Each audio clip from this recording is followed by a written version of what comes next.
'Cause when it hurts so good, you know you're doing what you should. Hello, lovely listener, and thank you for tuning in.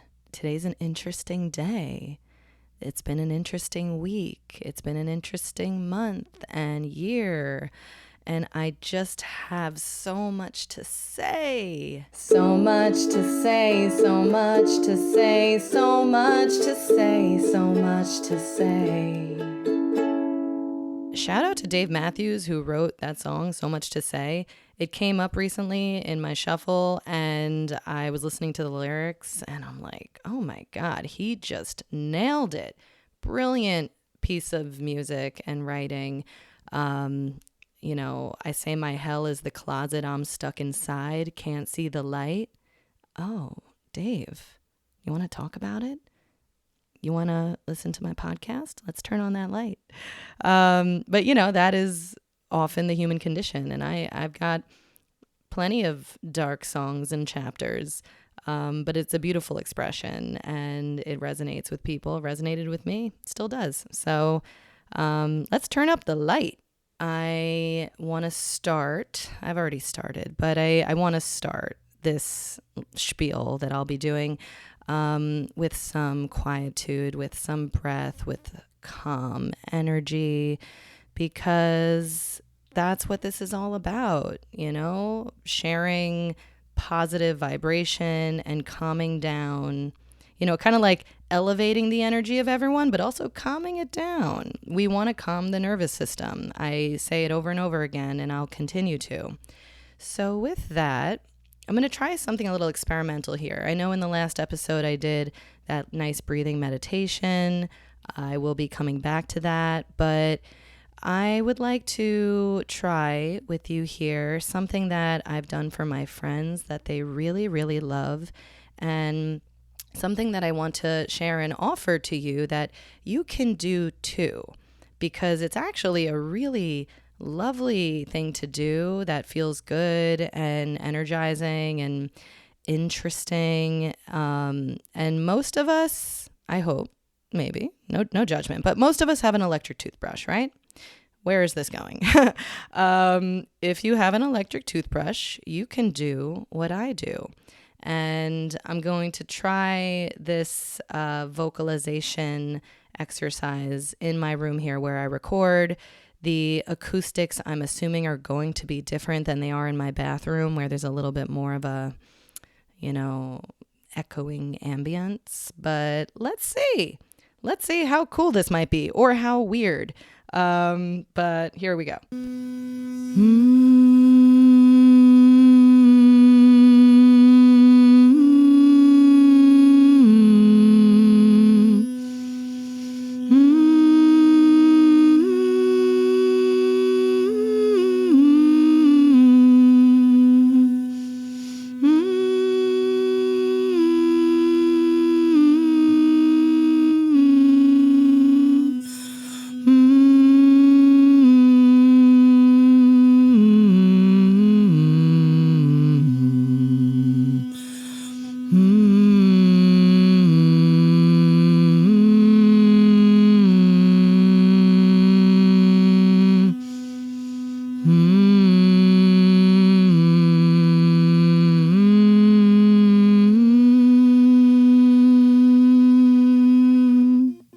Well, was that strange enough for you? Listen, I know it seems weird, but like you should really try it, because vibrations, this is what it's all about. This podcast is called Hertz So Good. Hertz is what measures vibrations. Vibrations are what we are. We are particles and molecules vibrating. And guess what? We have vocal cords, and we get to make sounds with it, and we can create our own vibrations. So maybe if we're feeling a little bit low vibration, maybe we can hum and make some nice sounds with our body. Nice sounds, not bad sounds. And with that, we will actually feel better. I've read there's studies that show you can't be humming and stay in a bad mood. Humming will put you in a good mood. Science interjection. Yeah.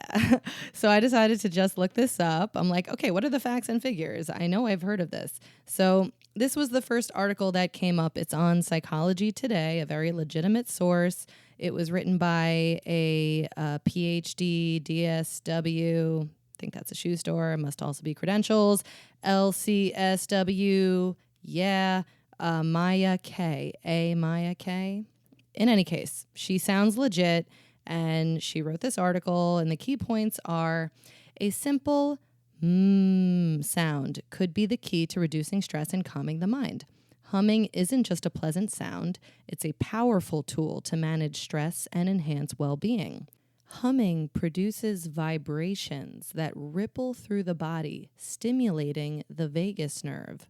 The vagus nerve, I think I had mentioned that. It is a cranial nerve. It is the longest cranial nerve, and it's a parasympathetic nerve, which is of the part of your nervous system that relaxes you. It's in charge of breathing and digestion, very important things.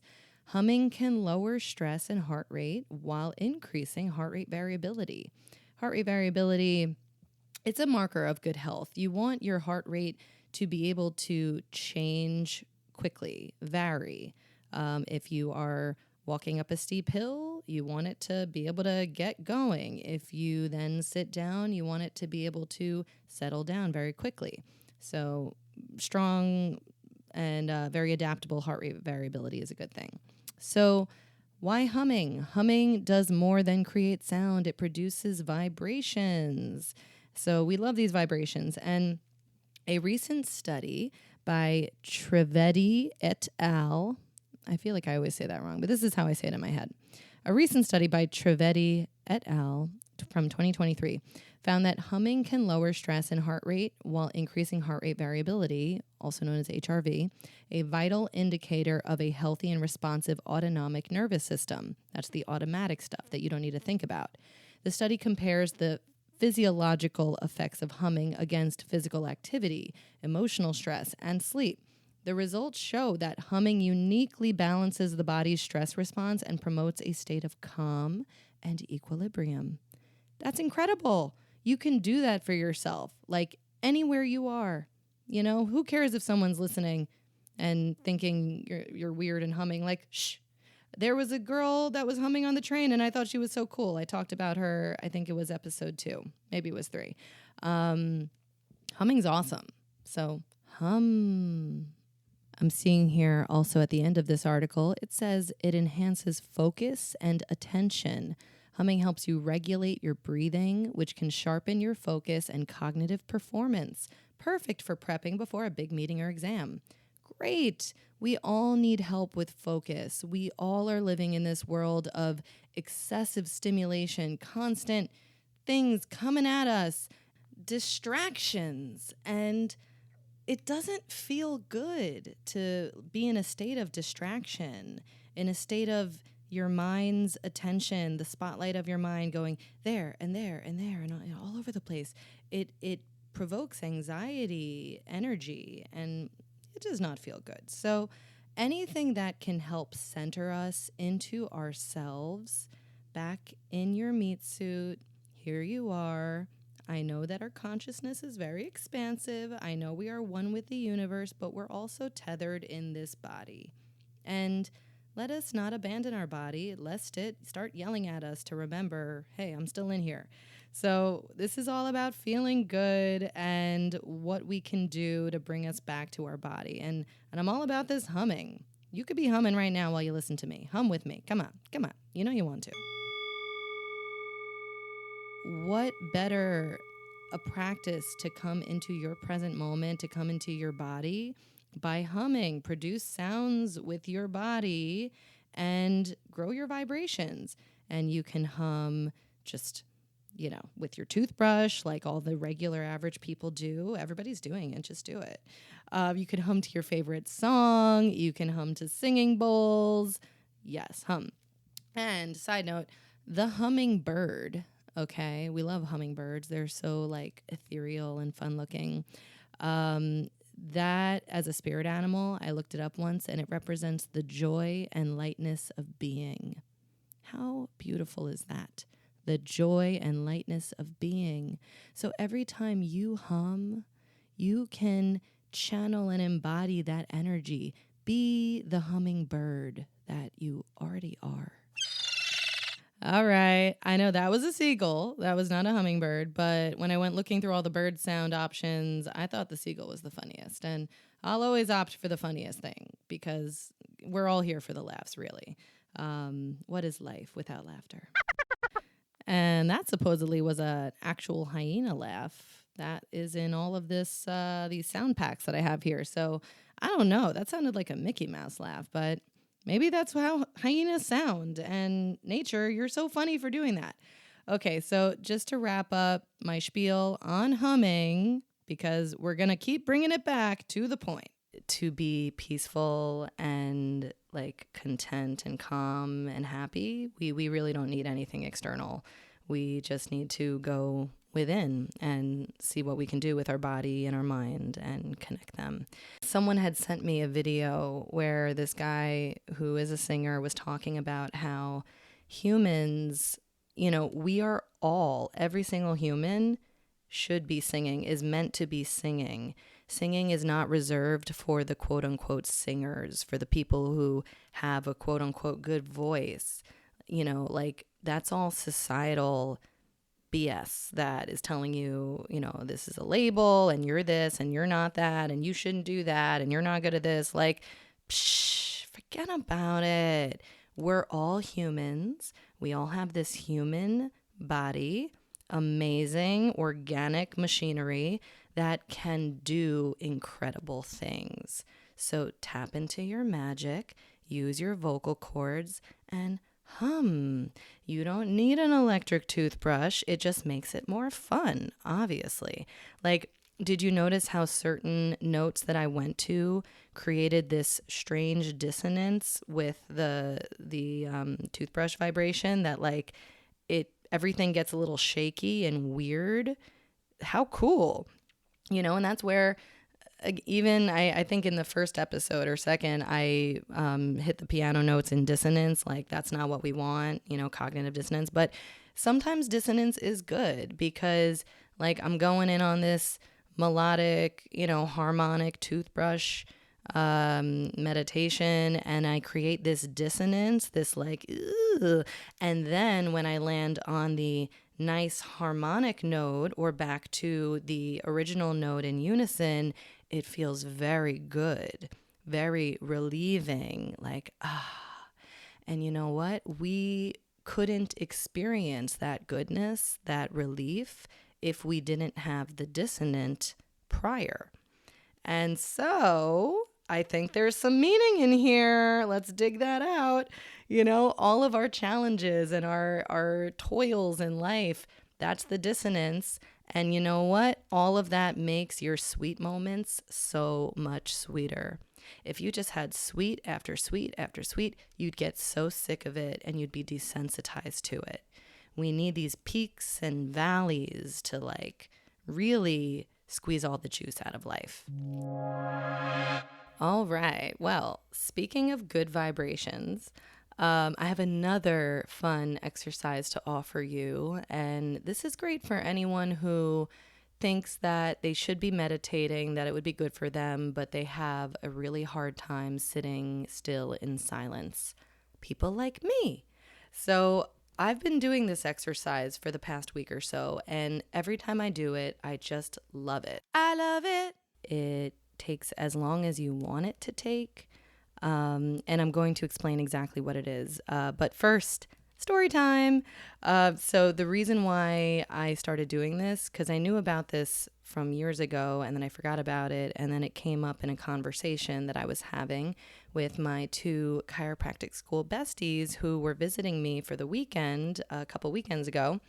And we had gone to visit this incredible Hindu temple in New Jersey. And the pronunciation, I don't want to be offensive, but if you look up baps.org, it should come up. It's there's different BAPS though, BAPS.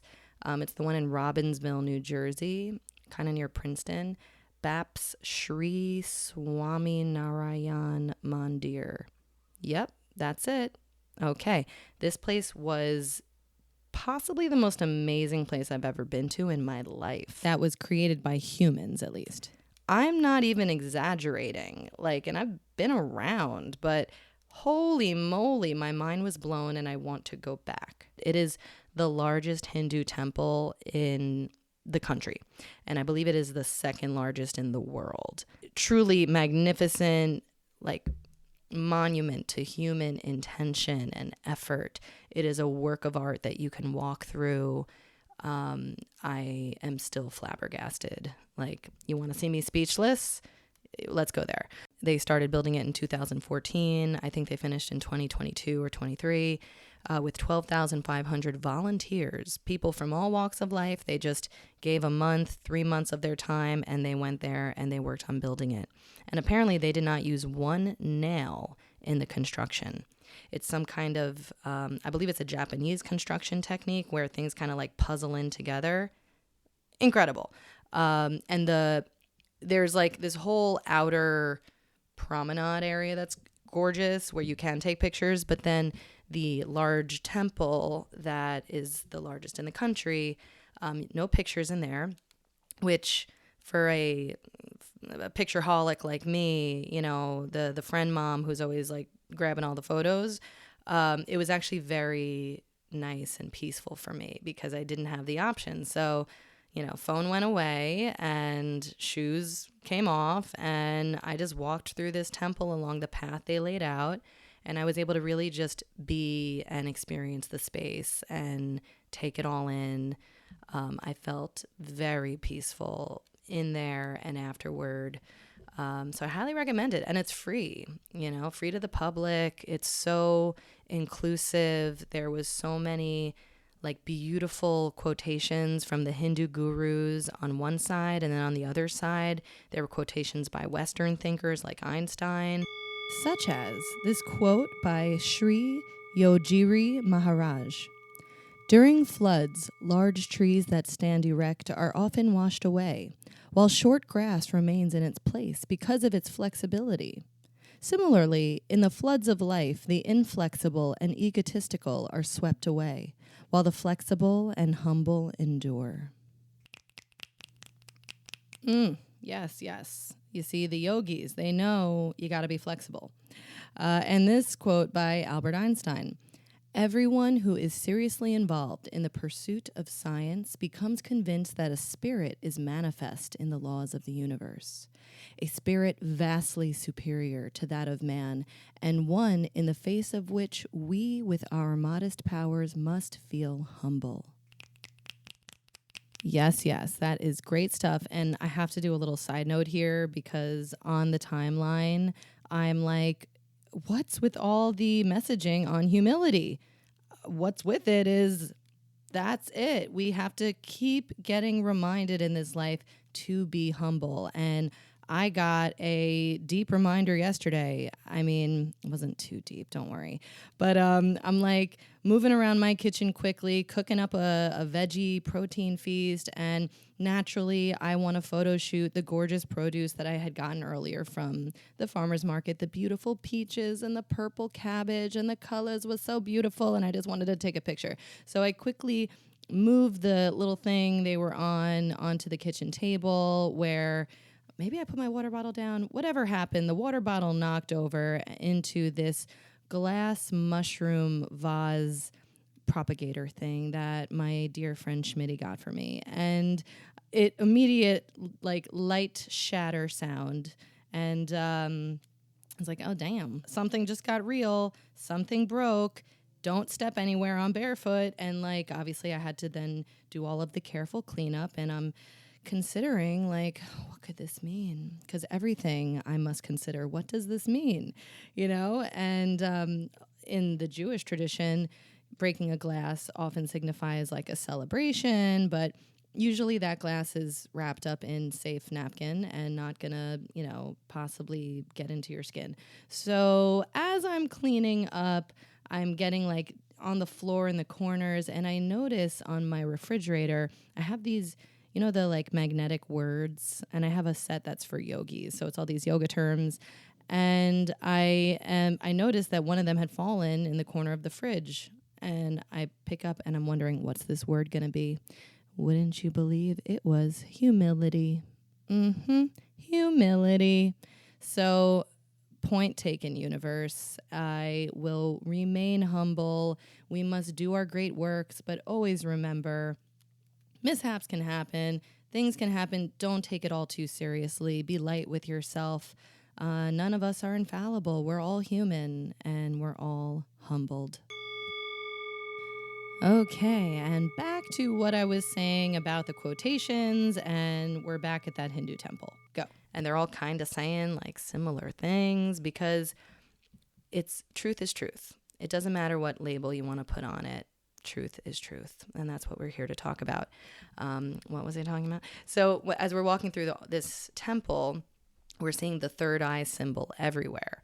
And, amongst many other symbols.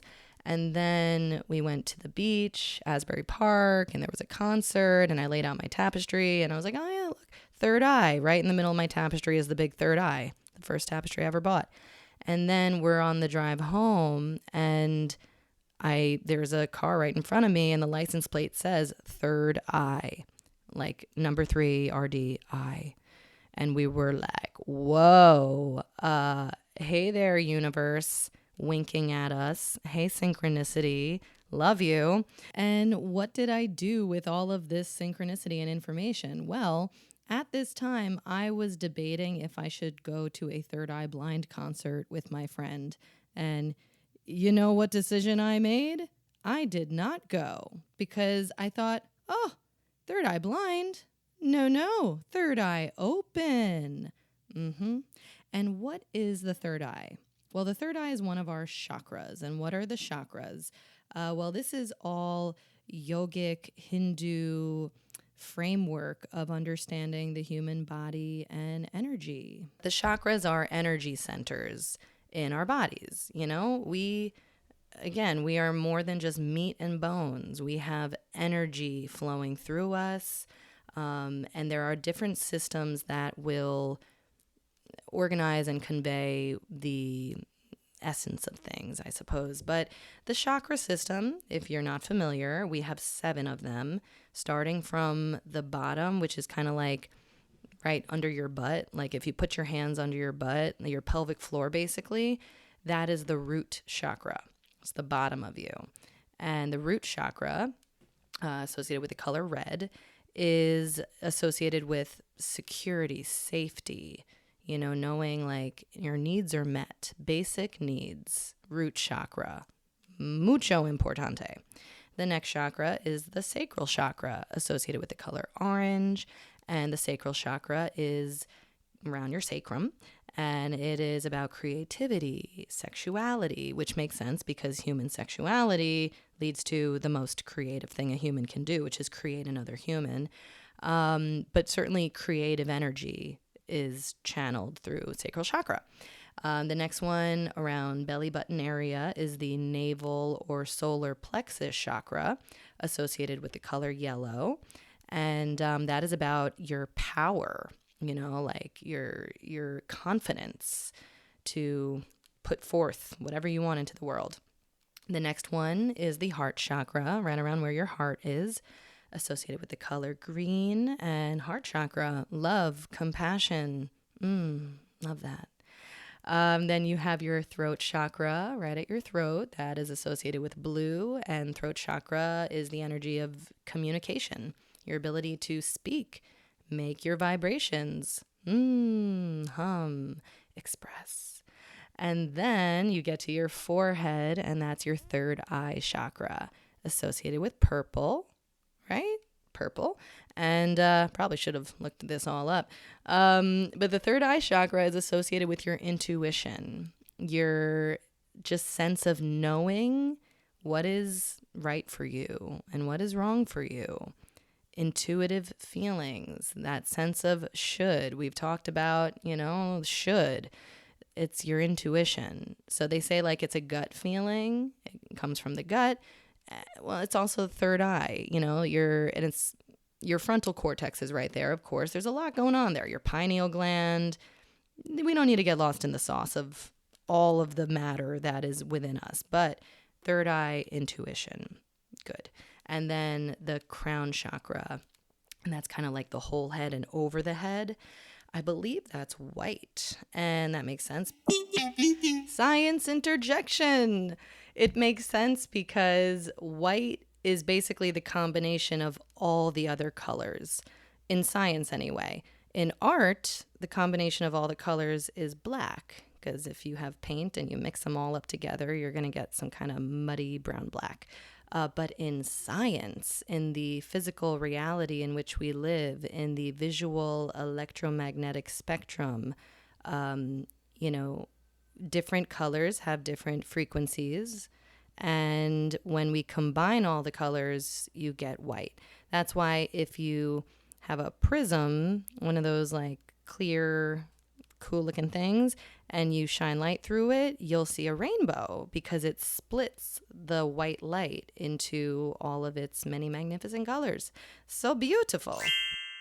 The crown chakra represents our connection to source and our ability to connect to source energy, which is bigger than all of us. And it's what we all come from, and we are all connected to it. There's a saying, it might be Rumi, it might not be, but we are not a drop in the ocean. We are the entire ocean in one drop. So that is the source, the ocean. And so we can connect to that whenever we want to, really. We just have to bring our energy there. So we have these centers. And so we got on the topic of the third eye because all these third eye things kept coming up. And I was saying as we're driving how, there are sounds, hums, vibrations associated with each chakra that you can help stimulate the energy in that center. Okay, and before I get into the specific sounds that are associated with each energy center, and these sounds are called actually bija seed sounds for the 7 chakras. Bija, I'm probably not pronouncing it correctly, but that means seed in Sanskrit. And I love that, seed, because we water our seeds and then they grow and blossom. So here's the thing, because we're working with minds here, and we got some skeptical minds in this world, right? And I am one of them. I've been one of them. And what people have objected to when I try to explain each sound and center, they say, well, you say that if I go Ram, I'll feel it more in my solar plexus area. But if I go Ram and my hand is over my heart chakra area, I feel those vibrations there too. I think it's all kind of the same. We'll feel the vibrations in our body because we're making sounds with our vocal cords. Okay, skeptic. Now, here's the thing. Yes and no, okay? Because sure, you will feel the vibrations anywhere with whatever sound you make. You could just go, ah, and you'll feel the vibrations. But what we're trying to do here is create a focus and channel energy with our mind power. So even if this is a constructed belief system that these particular sounds and syllables with that particular consonant in front of the sound, that it will stimulate the energy in a center just by you focusing on making that sound, focusing on the feeling in that center, maybe focusing on the color that it's associated with and the feelings that are supposed to arise that are related to that center, that will still have a positive effect for you.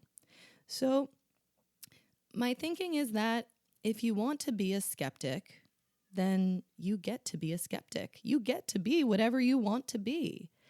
But in my life, I have had a whole lot more fun and a whole lot more amazing things happen when I choose to go with the magical thinking, when I choose to lean into the connectivity of everything. So it's been useful for me, and that's what I offer to you. You get to choose whatever you want to be. If you want to be a skeptical thinker, you're going to be that. If you want to be a magical thinker, you're going to be that. If you want to be somewhere in the middle on the spectrum, you're there. It's whatever you think you are. And so with that, I tried to look up the science of these sounds and like if it can actually be proven that the particular sound is stimulating. And it was difficult to find anything proof wise. What I did find and feels relevant for this particular podcast, Hurts So Good, is that supposedly each chakra has a frequency associated with it. So starting from the bottom, we have our root chakra. And the root chakra is said to be 256 hertz, and that is linked to grounding and security. And I like that even starting from the bottom, we're at 256 hertz, which is over 200, which according to our favorite Dr. David Hawkins, and in his book Letting Go, anything above 200 hertz will be giving us energy and power. So we love that. The sacral chakra is 288 hertz. The solar plexus chakra or navel chakra, 320 hertz. The heart chakra, 341 hertz. The throat chakra, 384 hertz. Third eye chakra, 426 hertz. And crown chakra, 480 hertz. And if you jump on the internet, YouTube, Spotify, whatnot, you can find certain playlists that are set at those frequencies if you want to enhance the particular energy of a chakra. So cool. Yay for tools and resources and our modern age. Boop, boop. From the bottom, the root chakra is the sound lam, L-A-M, lam. So if you, literally right now, you can do it. If you want to, you can go lam, and you can put your hands kind of under your butt as you do it. You don't have to. You don't have to do anything. But if you want to, you are invited to. I'm doing it. Do it with me. And if you go lam, if you're sensitive and tuned in, you will feel a little bit of movement, maybe vibration, maybe pushing outward, expanding of your pelvic floor. Maybe your sit bones might push a little further into your hands. There's feelings to be felt down there. That is the root chakra, safety, security, red, lam. Then we have our solar plexus chakra. And the solar plexus chakra is VAM, V-A-M. So if you put your hands around your sacrum and you say VAM, you might feel your sacrum start to move and vibrate a little bit. Then the solar plexus chakra, you can put your hands by your belly button, and that sound is RAM, R-A-M, which kind of makes sense to me, like ram, like a battering ram, like you're confidently forging ahead, confidence. So that one is RAM, and when you do that, you will feel kind of your gut expand a little and vibrations around where your hands are, around your navel.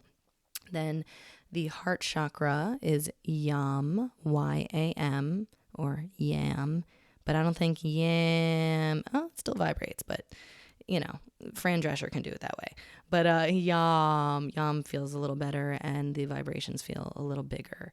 So heart chakra, if you're going into a situation and you feel like you need to have your heart a little more open and soft, you can chant yam, imagining the color green as you go into it. Then the throat chakra, let's say you're gonna go give a talk, or you need to be able to communicate really well. Maybe you want to do the throat chakra sound, which is hum, H-A-M, not ham. Hum. And you'll feel the vibrations right under your hand, right around your throat. The third eye sound is just M-M-M, like, so yummy. And you'll feel the vibrations under your hand if you're touching your forehead, or more like the bridge of your nose. And then the crown chakra, you can put your hands like over the top of your head or maybe a little bit off of it. And that is Om, O-M-M, maybe just O-M, but Om, and you'll feel your whole head kind of vibrate.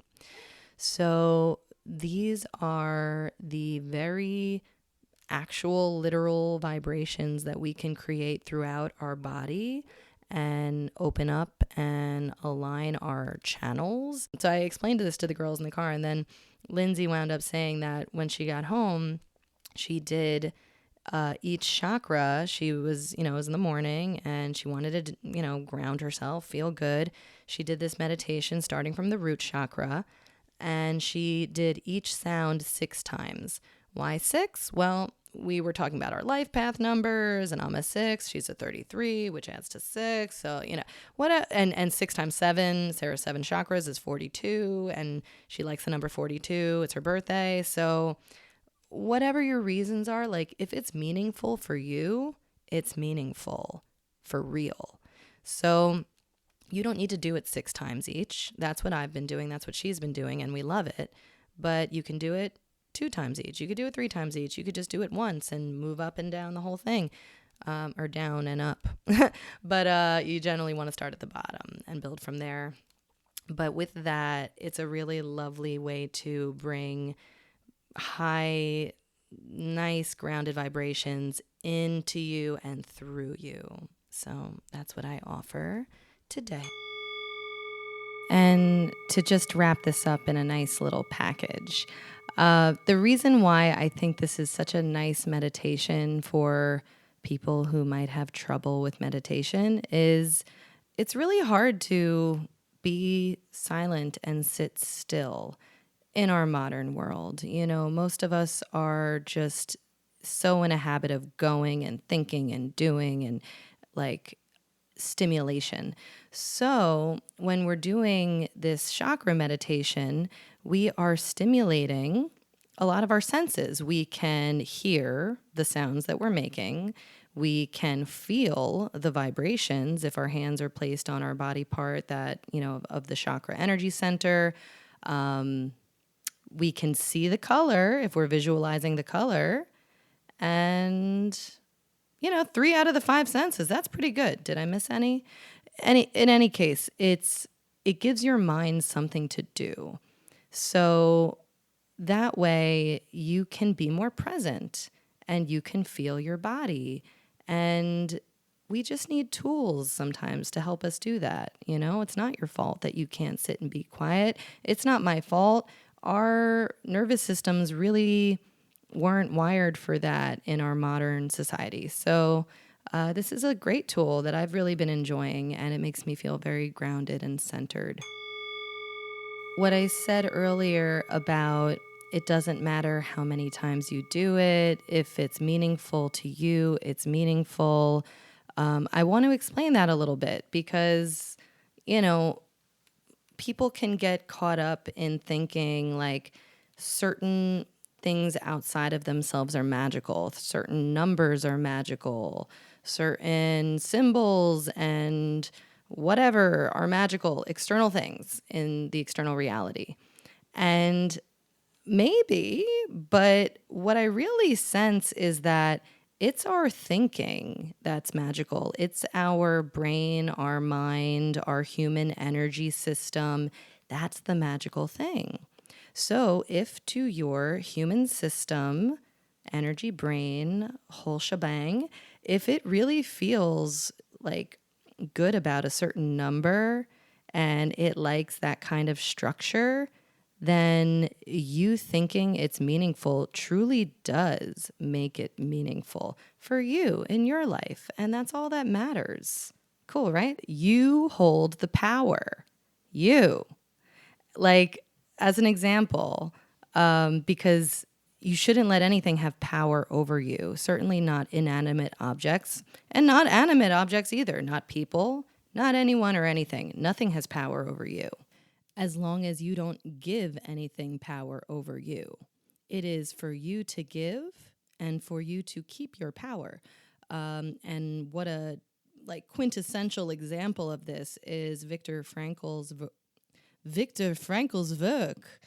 Viktor Frankl's work. He wrote Man's Search for Meaning. Viktor Frankl was a Holocaust survivor. He was in a concentration camp. He survived. And his book, Man's Search for Meaning, he talks about how in these terrible, crazy circumstances that he was in, where they had everything taken away from them, these people, these poor people, he realized, he was a very smart man. I think he was a psychologist or psychiatrist. And he realized that they can take my possessions, they can take my seeming freedom, they can take my job, they can take my family. They can't take my mind. And my mind is mine. And I am going to choose to create meaning out of this experience. And that's what he did. And he found his own sense of peace in the most fathomably awful circumstances. So come on. If Mr. Frankl can do it in that day, we can all do it today. All right. We're living the high life here. So for a long time, years, I'm going to say about 5 years, I was driving around with a rabbit's foot in the trunk of my car. Yes, a dead rabbit's foot. Now, back in 2020, I was dating someone and he raised pigeons and rabbits and he was making these quote unquote lucky rabbit's feet. Cringe a little bit. Oh, I love the bunnies. There are 2 little bunnies in my backyard that I love so much, and it just makes me feel bad even to talk about this. But he had given me this quote unquote lucky rabbit's foot. And I had just put it in my car, in my center console back in that time. And it wasn't until recently I was cleaning out my car and I found it. And I was like, oh, gross. And I don't want this in my car. But then I felt weird about taking it out of my car because I thought, oh, maybe it's going to be bad luck. Maybe it's been protecting me. I actually thought this. I could be a little superstitious and OCD and I'm a nutcase, but I'm working on these things because I recognize it's all illusion. So I put it in the trunk of my car. And then I was out, probably paddleboarding with a friend of mine, and she's just such an awesome human, and she just understands how frequency works and how mind works. And I point out the rabbit's foot and she's like, ugh, get rid of that, throw it away. And I was like, oh, I can't, maybe we can bury it or something. And she's like, ugh.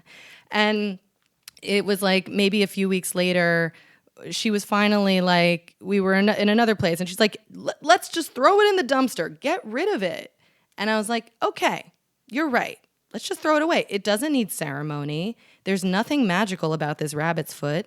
The thing that's been protecting me in the car has been me and my good driving skills and my sense of I am protected, I am safe, and my awesome mechanic who makes sure my car is safe. That's what's been protecting me, not the dead rabbit's foot. So I threw it in the dumpster and I haven't thought about it until this very moment. And my point is, don't let anything have power over you. You are the powerful one. Okay, so it is finally time, now that we're 43 minutes into the episode, to actually talk about what I had initially recorded to share for this episode, which was my experience during the Lionsgate portal on August 8th. And I did a whole ritual. I had never done anything like this before, and I was processing it all. But before I go into that whole experience, which very much is an astrology, metaphysical type thing, now that I just did this whole spiel on how nothing actually has power over you and all the power is in the mind, it must be said that this is how I think astrology works, because I do follow it, I do lean into it, but it is through collective human consciousness that powers it. So this is first my spiel on that before you get the spiel on what actually happened. Spiel. When I am talking about astrology and oracle cards, moon cards, and tarot cards, and all of this metaphysical stuff. This is how I think astrology works. Astrology was invented by the ancient Babylonians. This is before the Romans, before the Greeks, the Babylonians. And I'm not going to look up any of this. So let's just assume hundreds, thousands of years ago, and BC for sure. And they're looking at the night sky and all of the planets and the stars, and they see these constellations, and the constellations are the different zodiac symbols like Pisces and Cancer and Virgo and Leo, and they make these shapes. And then they're noticing that the planets are moving and say, Venus is now near the constellation of Pisces. So Venus has certain attributes and Pisces has certain qualities. And so they will bring out certain things in each other, and that will have an influence over our lives. And they just laid it all out for us. They made a map of the night sky, of the universe, and the whole thing with your sign and when you were born is that when you were born on Earth, your position of you in the location you were born, at the time you were born, all of the universe, planets and constellations relative to you on your spot on Earth when you were born. So you kind of get this own personal map laid out of what the look of the universe was when you were born, and the way that might influence your personality, your character, your feelings, your purpose, your gifts, your challenges. And this is astrology and what it lays out for us. Now, do I think it is actually really, really true?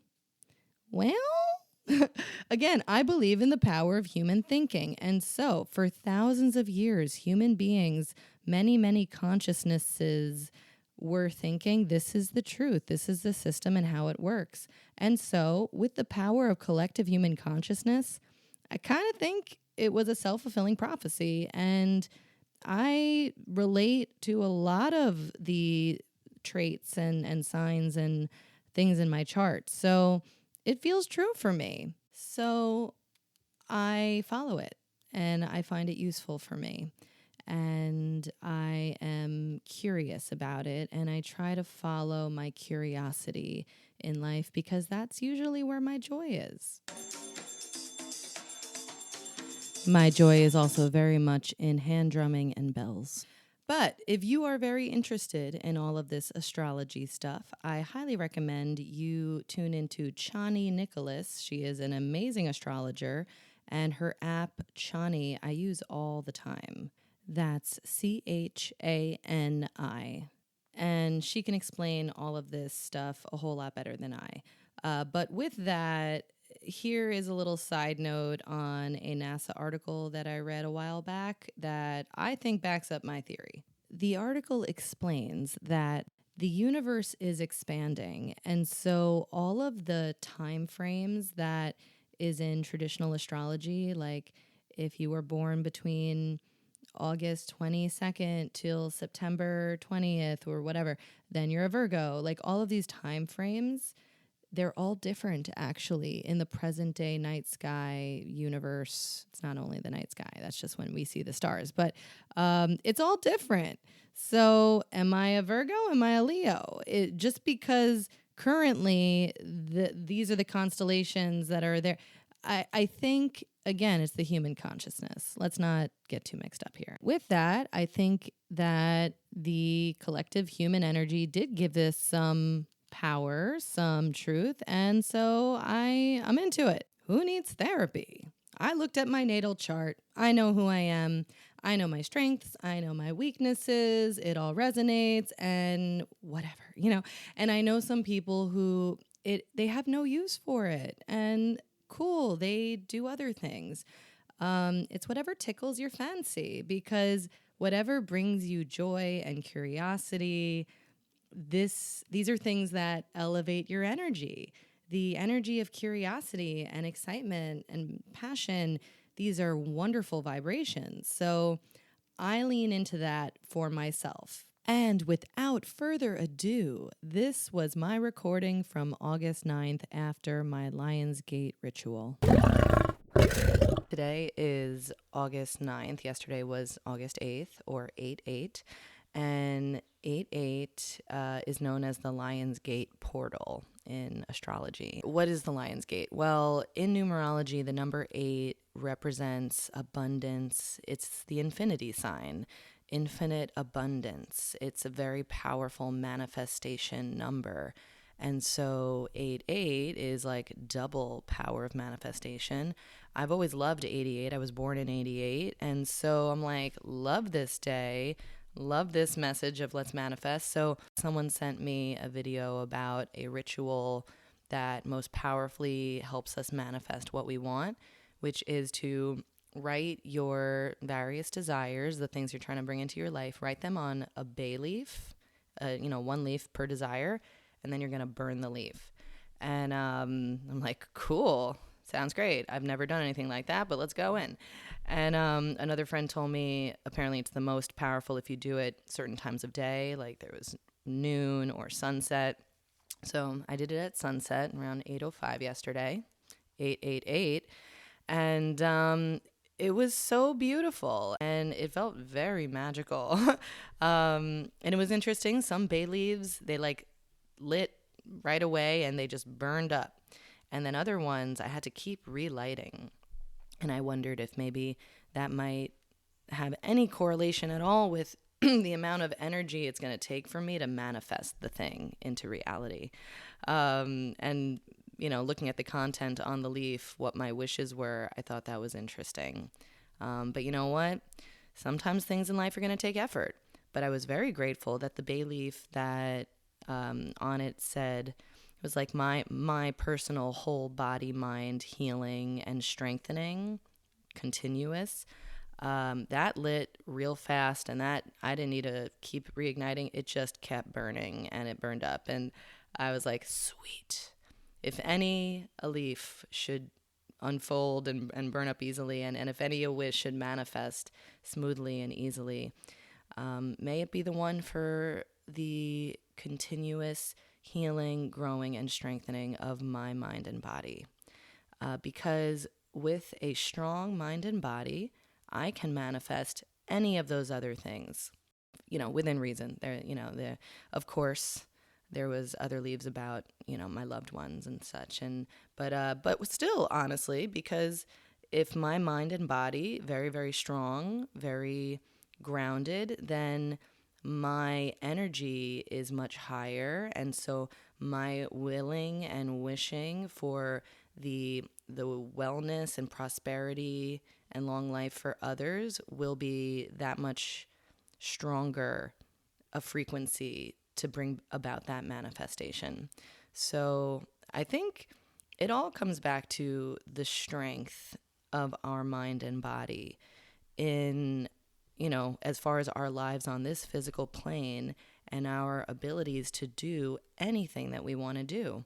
And that's really why I became a chiropractor, because long ago, when I was 20, it's about over 15 years ago, and I was in undergrad, and I could not, for the life of me, pick a major. I had about 8 majors, and that's not an exaggeration. I have been very indecisive historically, and I'm not anymore. No, I'm very decisive. We're doing it right now. So I bounced around all these majors in art and philosophy and religion and, then some pre-veterinary and sciences, and then back to art and graphic design, and round I went, and I just didn't know what I wanted to do until one day, a friend of mine, she was going to go to med school, and she came home just wrecked in tears because she was so disturbed by the medical system and how it was very depressing to her. And her whole life, she thought she was going to be a doctor. So she was like, I don't know what I'm going to do. This is crazy. And I was like, listen, relax. You're so young. You can change your mind. Be like me. Just change your mind. And I threw out there, I really did not know anything about it, but I was like, look into chiropractic. I think, that's natural. It's in healthcare. I had no idea what really chiropractic was about, but threw it out there.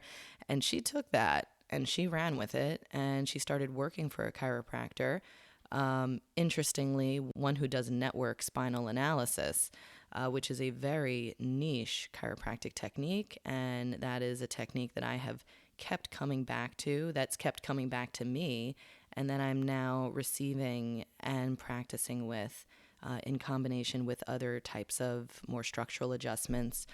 Network addresses the energetic layer of the human, and it's very powerful and awesome. And that was her first introduction to it. And she would come home very excited to share with me everything that she was seeing. He was hardly touching people, and they were moving and stretching, and like, what's going on? And they're feeling so much better, but he's like not even cracking them. What's this?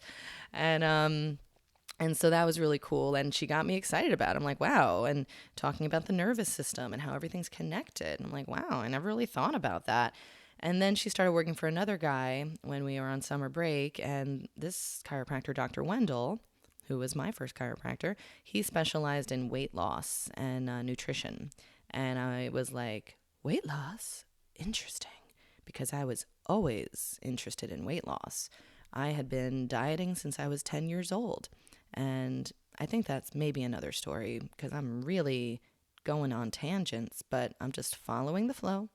So weight loss. And I was like, okay, I'm interested. And she invited me to a weight loss workshop. And it was there that he completely revolutionized my way of thinking about the human body and what I am and what eating is and all about, and how, for years I had been counting calories and grams of fat. I had been on Weight Watchers, so I was, counting points and just looking at all that stuff.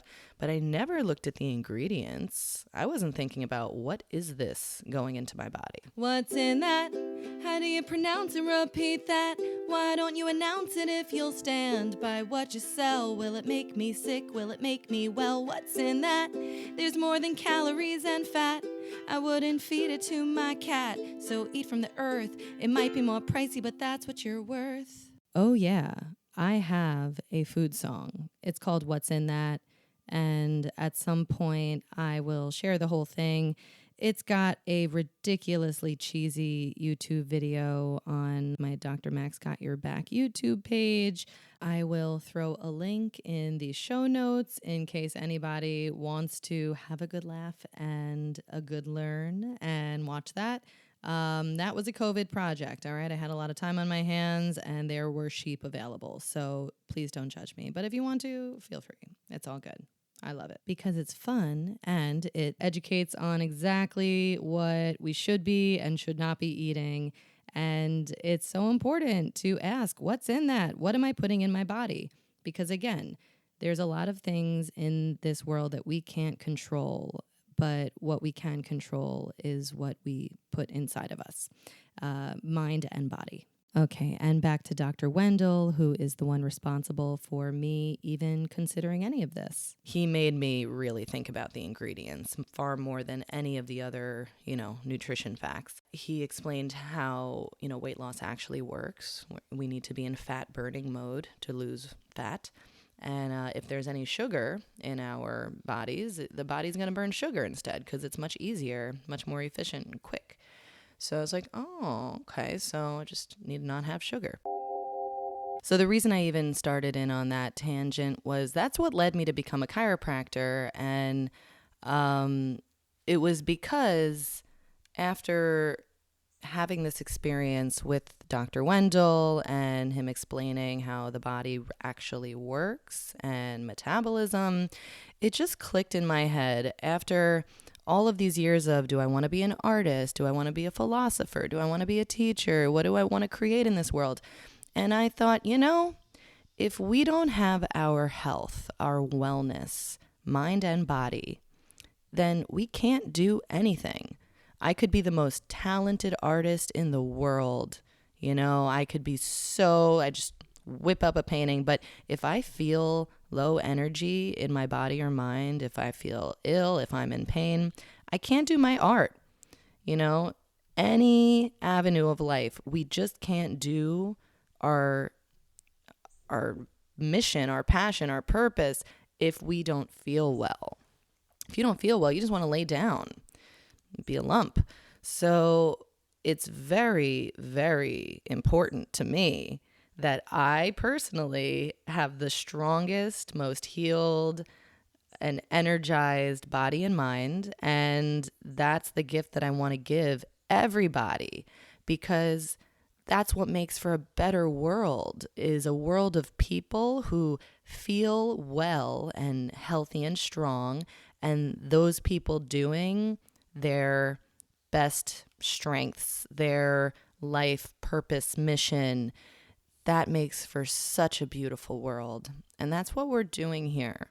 That's the vibration I'm putting out in this podcast, and everything that I do has this underlying intention of, let's make you the strongest, most powerful version of yourself, because there's nothing more powerful than a human whose inner light has been turned on, a human who is totally connected with themselves and their power, their mind and body. Then you become the magician. What's the magician? Okay, so that's actually what led me to feel this very strong urge of like, I gotta record right now. So I do my nice little ritual last night. I manifest, bring it in, and then I just chill. I go to sleep. I wake up this morning and I have my, do my ritual. I do my green drink. I've now added these raw electrolytes to my day. More on that in a later episode. I'm obsessed. So then I'm like, I'm going to now pull the tarot cards, because last night I did my moon cards and those readings were on point. And I'm like, all right, I brought the tarot cards. Let's play. Because I don't do them that often because there's some intensity to the tarot. So shuffle them and usually when you're shuffling tarot cards, if you're doing a 3-card pull, it's the first card is the past, the middle card is the present, and then the last card is the future. So in the past card placement out, and I'm just shuffling. I just shuffle them and I wait for a card to just fly out of the deck. And usually it will be a singular card and it will fly out pretty, intensely. And so the first card that came out for the past position was the Knight of Swords in reverse. And I don't know all the meanings by heart, so I just go look it up, and the internet tells me that card represents, if it's in the reverse position, a kind of scattered energy. Like there's a lot of passion and drive, but because it's reversed, it's not getting expression, and there's a scatteredness. And that's someone who is in this energy. They really need to work on focusing on one thing, their most important thing, because otherwise it's like they're going to explode. And that resonated deeply. That's where I was at for my whole life. I don't know, at least the past 5 years, up until this year. This year has been really wonderful and I've been shifting energy, but I was very much in that Knight of Swords reversed energy. And then I'm like, okay, what's my present moment? What's that card? And I shuffle, and wouldn't you believe, my very favorite card flew out of the deck, and that card is the Magician. I love the Magician card. And so the Magician represents our ability, the human's ability to wield whatever magic in their life that they wish to. Using the strength and alignment of their mind and body and intention, they can bring into reality whatever they want.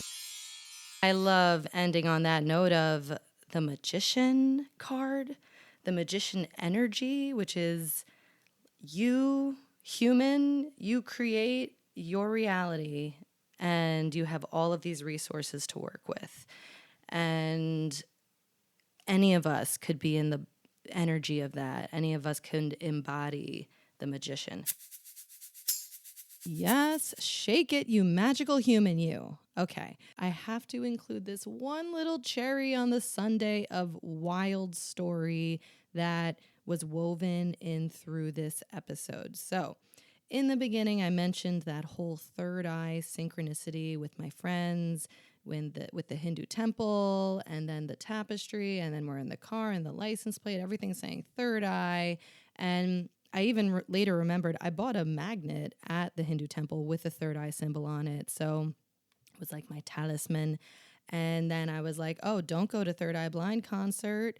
Stay home and relax. Third eye is open. Okay, so fast forward to me on that morning of August 9th, and I finished this recording.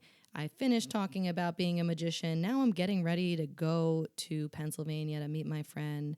And I am, trying to make myself look good because I'm going to meet my friends and go out.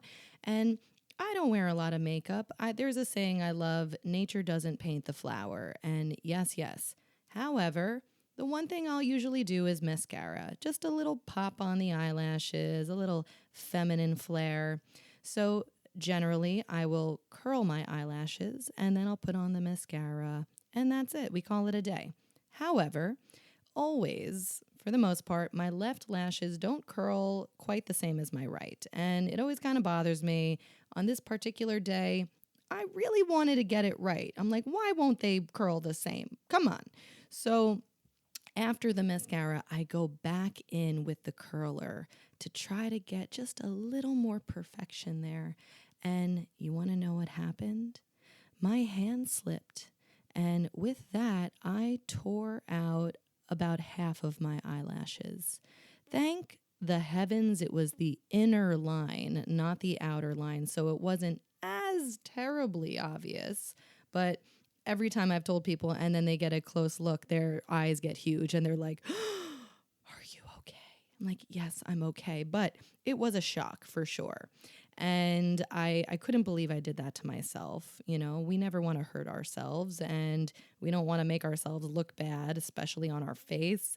But I did that. And, my initial reaction was like, another lesson of don't be in a hurry.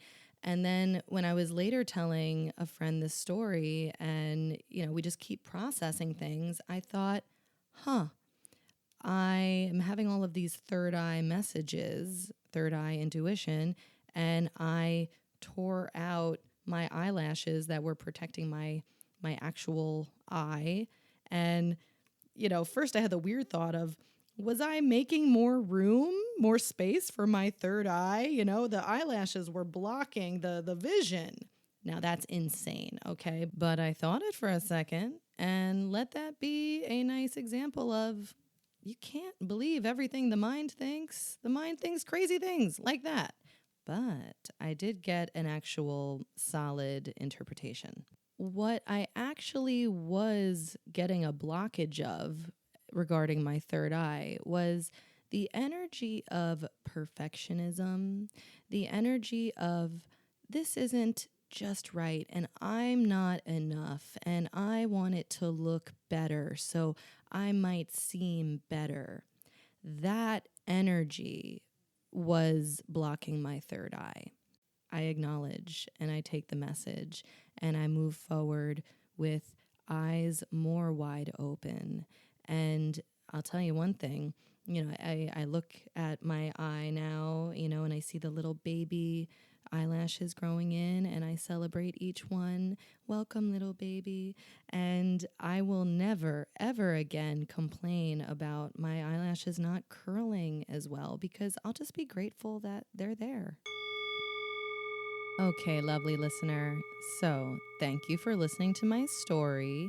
And here's the thing, everything that I am saying here, I want it to have use and application for you. So, this is what I invite you to do in your own life. When things happen that you don't expect, that you don't like, that are upsetting or disappointing, take a moment, pause, and try to do a little bit of mental puzzle piecing where you can create an interpretation that makes sense for you and resonates with you and helps you process and move forward. Because that's all we can do. We don't want to be stuck in past things.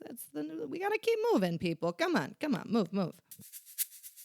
Okay, friends, that was quite a journey. And if you're still here with me listening, I give you such major props, and you must be really cool. We should be friends. We probably are friends. With that, I feel I should say I should do all this properly. If you like this show, if you love this show, please hit subscribe so you'll be alerted when new shows come out. And please share with your friends and family and loved ones and people that you think maybe could be thinking better. All right. Thanks. Love you. Oh, and a 5-star review as well, please. And thank you. Episode 4 went deep and far out. And just going to take a final breath here, taking a breath in, letting it go, letting all your body parts drop, taking a moment. Thank you for spending the time and the presence and the attention and the good intention. In closing, take your moments, make your magic, take your breaths, and thanks for tuning in to yourself and with me. Till the next time, love and light.